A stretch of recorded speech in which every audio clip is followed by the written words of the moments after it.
नमस्कार विद्यार्थियों। आज का हमारा विषय है रेस्पिरेटरी सिस्टम, श्वसन तंत्र।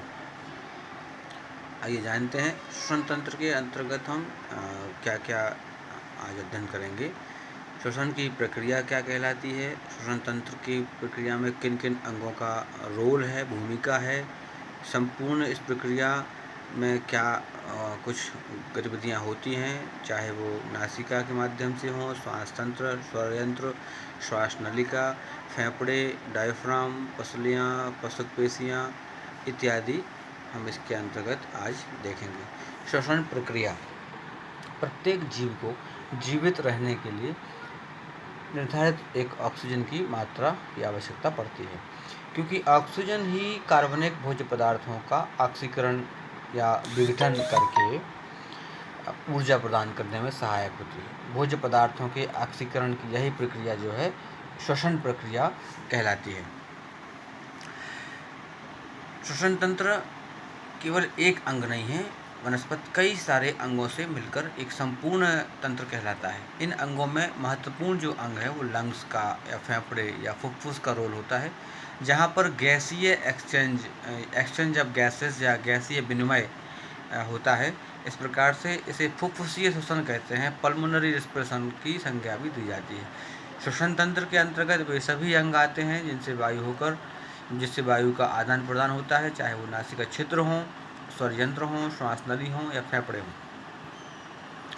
दूसरे शब्दों में यह कहा जा सकता है कि जीवों में संपन्न होने वाली यह ऑक्सीकरण क्रिया, जिसमें ऑक्सीजन की उपस्थिति या अनुपस्थिति में जटिल भोज्य पदार्थों का सामान्य शरीर तापमान पर विभिन्न एंजाइम्सों के नियंत्रण में क्रमिक अपघटन होता है, जिसके फलस्वरूप सरल भोज्य पदार्थ CO2 अथवा जल एवं CO2 का निर्माण होता है तथा इससे ऊर्जा मुक्त होती है। यही संपूर्ण क्रिया प्रणाली जो है श्वसन कहलाती है। श्वसन के अंतर्गत हम देखें, इसको हम 3 भागों में बांट सकते हैं। एक्सटर्नल रेस्पिरेशन, बाह्य श्वसन, गैसों का परिवहन, ट्रांसपोर्टेशन ऑफ गैसेस, आंतरिक श्वसन, इंटरनल रेस्पिरेशन। फुफ्फुसीय श्वसन क्या कहलाती है? प्राणी और वातावरण के बीच श्वसन गैसों O2 एवं CO2 के आदान प्रदान अर्थात ऑक्सीजन का शरीर में आना और कार्बन डाइऑक्साइड का शरीर से बाहर जाना, ये बाह्य श्वसन कहलाता है। चूँकि इस प्रकार की श्वसन क्रिया फुफ्फुसों में, लंग्स में ही संपादित होती है, इसलिए इसे फुफ्फुसीय श्वसन भी कहते हैं। इसमें ऑक्सीजन का रुधिर में मिलना तथा CO2 का शरीर से उत्सर्जन होना, ये 2 क्रियाएं शामिल होती हैं, इसलिए इसको हम एक्सचेंज ऑफ गैसेस या गैसीय विनिमय भी कहते हैं। मनुष्य के श्वसन तंत्र के जो अंग हैं उसमें हम नासिका को देखते हैं। नासिका मुख द्वार से ठीक ऊपर जो स्थित है, इसको हम नॉस्ट्रिल्स भी कहते हैं इंग्लिश में। ये गोलाकार 2 गुहे होते हैं, गुफाएं या गुहा होती हैं, जो शरीर के बीच से 2 भागों में बढ़ जाती हैं, दाईं नासिका और बाईं नासिका। दोनों नासिका बेस में एक ऊंची लंबवत अस्थि की बनी नासापट्टिका के द्वारा एक दूसरे से अलग हैं। नासिका बेस में का छोटा अग्रभाग, जिसमें बाह्य नासिका का छिद्र खुलता है, वहाँ पर यह प्रकोष्ठ कहलाते हैं, वेस्टिबुल्स कहलाते हैं। इस भाग में सामान्य रोम युक्त त्वचा, हेयर स्किन्स पाई जाती है, जो कि हमें बाह्य धूल कणों से हमारी अंतरंग संस्थानों को सुरक्षित रखती हैं। बाहर के जो धूल कण हवा नाक से लेते हैं, उसमें वो हमारे जो रोम हैं वो इसको रोक लेते हैं। मनुष्य के में घ्राण क्षेत्र अत्यंत छोटा होता है, जिसके कारण मनुष्य में सूंघने की क्षमता होती है। स्वर यंत्र, श्वसन मार्ग का वह भाग जो ग्रसनी को श्वास नली से जोड़ता है, कंठ या स्वर यंत्र कहलाता है। इसका मुख्य कार्य तो ध्वनि उत्पादन का होता है। ध्वनि उत्पादन के अतिरिक्त खांसना, छींकना, निगलना, श्वासोच्छ्वास और तमाम श्वसन की प्रक्रियाओं में हमारे कंठ का, स्वर यंत्र का बहुत महत्वपूर्ण रोल है। स्वर यंत्र के प्रवेश द्वार पर एक पतली और पत्ती के समान कपाट बाल्व जैसा होता है, जिसको हम एपिग्लॉटिस कहते हैं।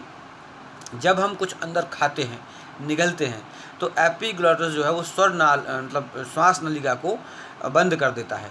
और जब हम कुछ श्वास लेते हैं तो वो एपिग्लॉटिस हमारी अन्न नाल को, अन्न नलिका को या ग्रसिका को बंद कर देता है, जिससे कि हमारा खाने का पदार्थ या भोज्य पदार्थ लंग्स में न जा पाए, और जो श्वास लेते हैं उससे हमें छींक या इत्यादि घबराहट ना हो।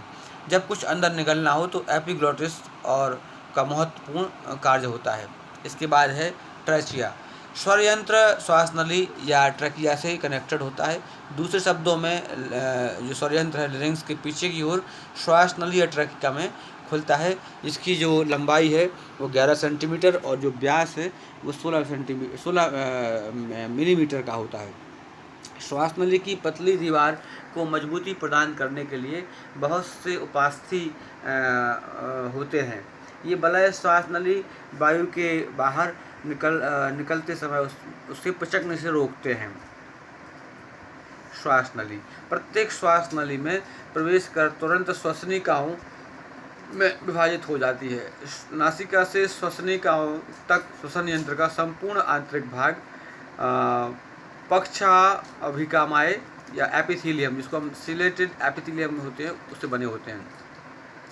फेफड़े के अंदर प्रत्येक श्वसनिका पुनः पतली शाखाओं में विभाजित हो जाती है, जिन्हें हम वायु कोष्ठिका या एल्वुलर डक्ट्स कहते हैं। ये वाहिनियाँ अनेक छोटे छोटे वायु कोश या एल्वुलाई में खुलती हैं।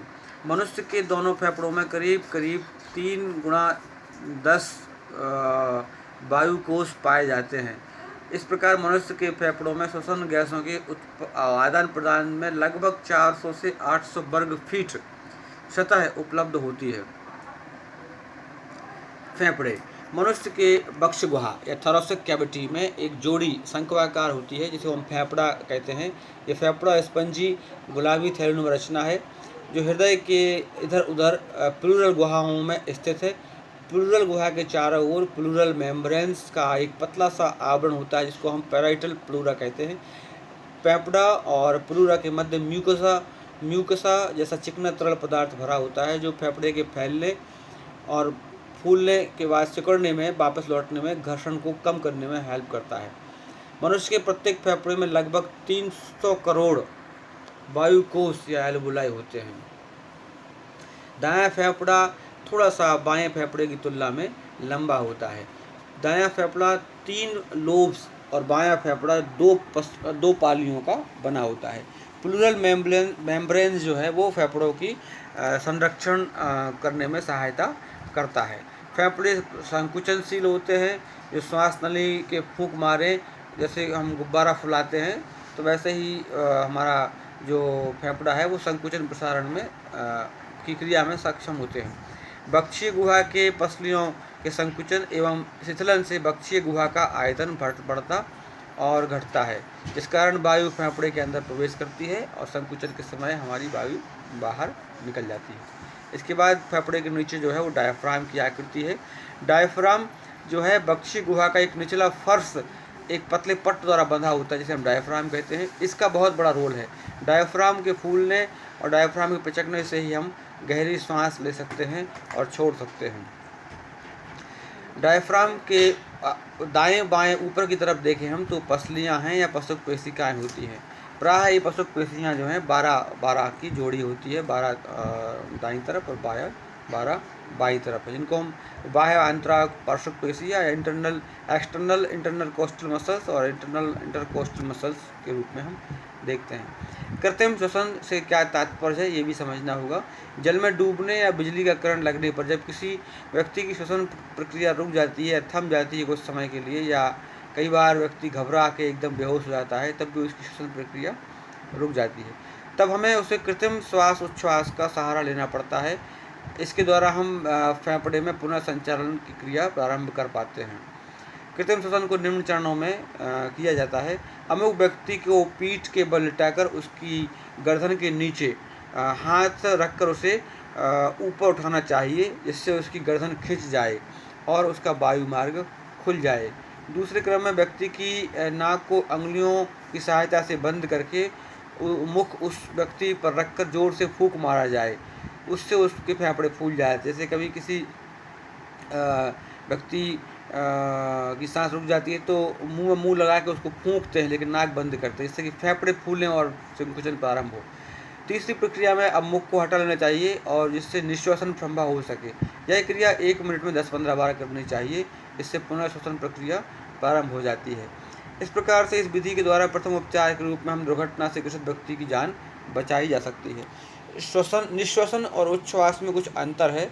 इंस्पिरेशन और एक्सप्रेशन।